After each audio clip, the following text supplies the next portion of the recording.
À l'occasion de la Journée mondiale des animaux dans les laboratoires, des militants et sympathisants anti-vivisection s'y rassemblent partout dans le monde pour sensibiliser les grands publics et les pouvoirs de la souffrance de millions d'animaux qui périssent dans les laboratoires. Étant vétérinaire, Dr Maloba salue avec positivité cette journée et sensibilise la population à prendre soin des animaux et de bien le nourrir. Le traitement que l'homme doit réserver aux animaux, en fait, l'animal c'est un ami, un compagnon fidèle de l'homme. Donc il est du devoir de l'homme de lui réserver, d'éviter le plus de brutalité, beaucoup de gentillesse, de douceur avec les animaux, d'autant plus qu'il y a une législation pour la protection des animaux. Vous pouvez, dans certains pays, être condamné pour maltraitance envers les animaux. Un tribunal vous condamne. L'homme a le devoir de soigner ses animaux, de les vacciner, de les traiter quand ils sont malades, de les nourrir. Et parfois, il y a des animaux qui ont besoin d'être habillés carrément en saison froide, on les couvre. Voilà un peu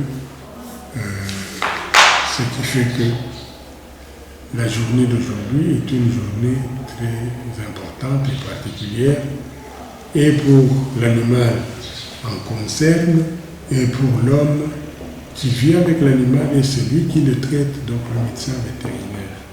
Il a par ailleurs eu à énumérer une liste des animaux utilisés dans les laboratoires.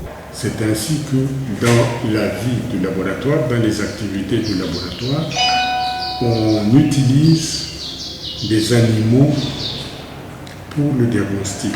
C'est-à-dire, on peut inoculer un germe inconnu à un animal qui développe la maladie et on prélève des échantillons sur cette analyse animale qu'on passe au laboratoire pour déterminer la maladie qui l'agresse. C'est comme ça aussi qu'on utilise les animaux de laboratoire lors de la préparation des vaccins. On prouve que l'animal développe après vaccination une résistance à cette maladie.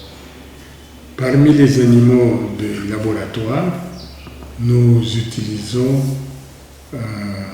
des sortes de souris, ce sont des souris blanches. Signalons que cette journée a été reconnue par les Nations Unies et elle se commémore chaque année le 24 avril.